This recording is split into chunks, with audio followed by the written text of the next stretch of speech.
Hello, welcome to the fourth and final part of Unit 2. In this part, we're going to be working some examples. Our first example gives us a graph of position versus time, and we want to know instantaneous velocity at at all intervals, time intervals, and the average velocity from the start to the finish of this motion. To answer parts A, B, and C, we need to find the slopes of the lines.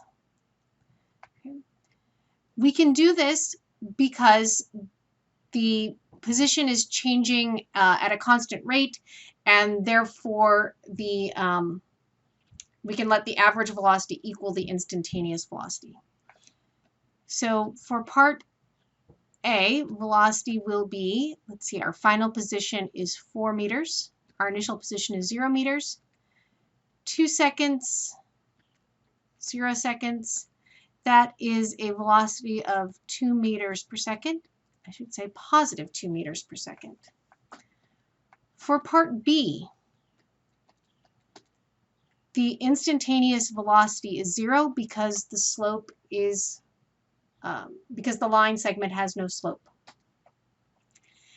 And for the last interval from 4 to 3, our final position is 0 meters. Our initial position is 4 meters. And the time interval here is from 4 seconds to 3 seconds, which is a negative 4 meter per second velocity. Okay.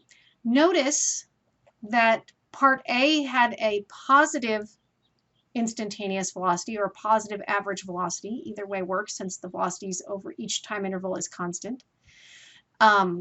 Whereas part C has a negative one, as illustrated by the fact that the first interval has a positive slope and the third interval has a negative slope.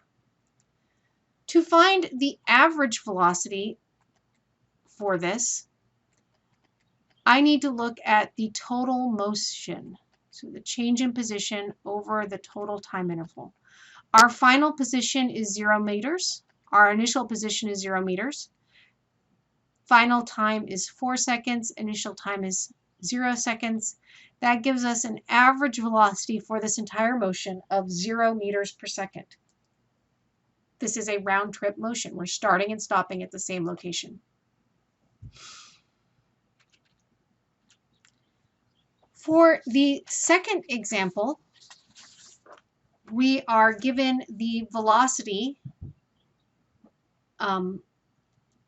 a formula for the velocity. We're told it's 5t minus 3t squared meters per second. We want to know the instantaneous velocity at t equal 1 and t equal 2 seconds, the instantaneous speed at the same 2 times, the instantaneous acceleration at those times, and the magnitude of the instantaneous acceleration at those 2 times. And then the last question is asking about the car's average acceleration from 1 second to 2 seconds.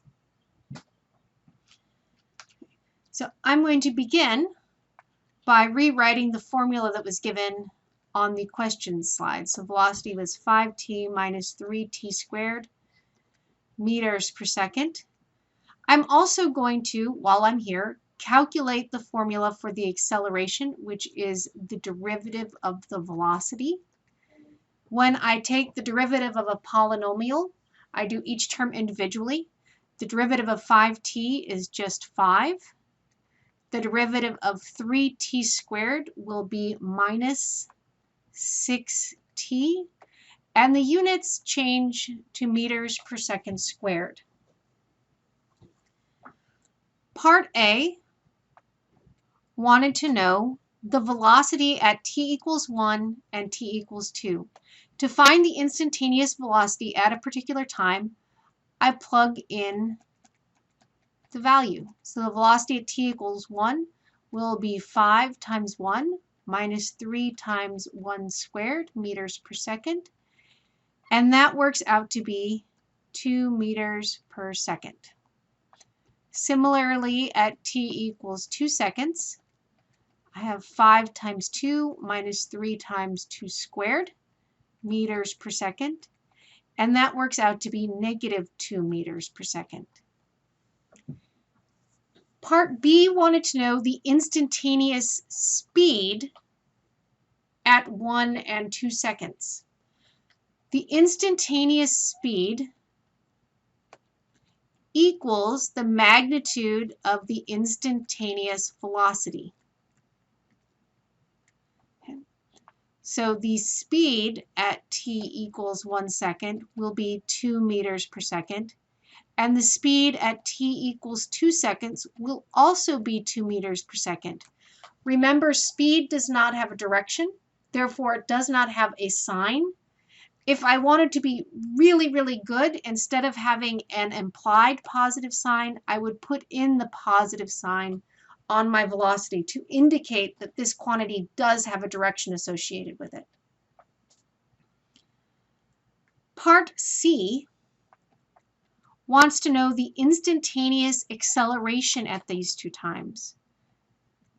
In this case, I'm going to plug into my formula for acceleration. At 1 second, it'll be 5 minus 6 times 1 meters per second squared, which is negative 1 meters per second squared. And at t equals 2 seconds, I have 5 minus 6 times 2 meters per second squared, which is negative 7 meters per second squared. Part D wants to know the magnitudes at these two times. As before, we know magnitudes do not have a sign associated with them. So the magnitude of the acceleration, which is sometimes written in absolute value signs, or if this had been written with a vector, this might be written without the vector sign above it. At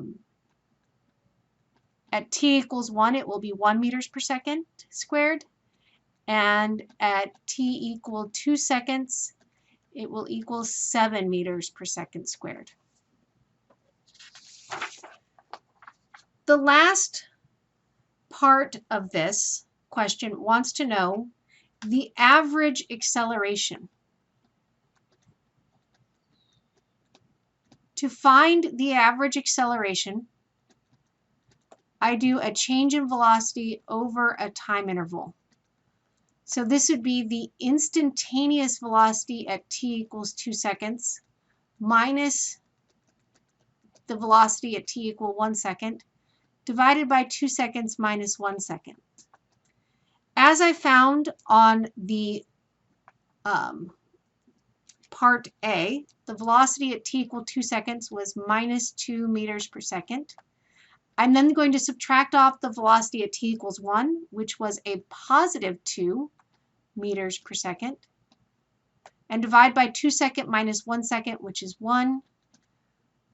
In this case, my average acceleration is negative 4 meters per second squared.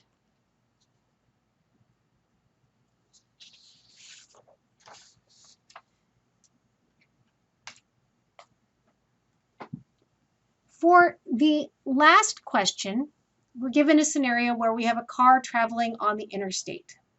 We're told at t equals 0, the car is 40 kilometers west of the state line. 2 hours later, the car is 30 kilometers east of the state line. And then we're told what the coordinate system should be. We're supposed to assume that the state line is the origin and that west is positive. We want to know the initial position, the final position, the displacement, and average velocity of the car. To begin with, I'm going to draw a picture.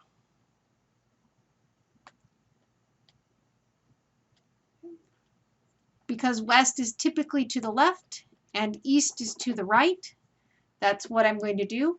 But I'm also going to pay attention to the fact that the problem statement told me that positive x is to the west, which makes it to the left in this case.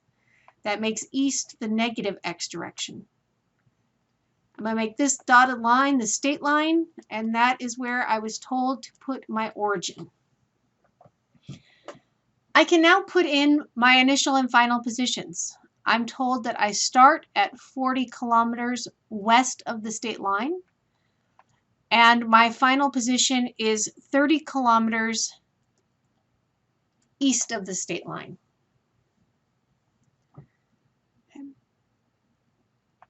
Oops. Okay, part A wants to know what is the initial position. The initial position is 40 kilometers west of the state line. So I can write that as 40 kilometers in the positive I hat direction. Or since this is a one-dimensional problem, I could have just written it as positive 40 kilometers. Part B wants to know the final position. The final position is at 30 kilometers east. So that would be negative 30 kilometers in the I hat direction. Part C wants to know what is the displacement. So the change in position, in this case, is going to be my final position minus my initial position, which is negative 30 kilometers I hat minus 40 kilometers I hat, or in other words, negative 70 kilometers in the I hat direction. And lastly, it wants to know the average velocity. So velocity on average is the displacement divided by time. My displacement is 70 kilometers in the negative I hat direction. The time interval I was told was 2 hours.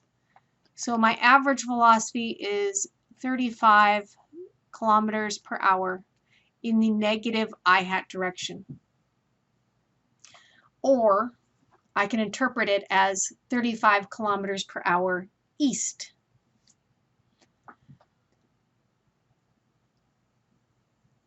This concludes this example, and it also concludes this part and this unit.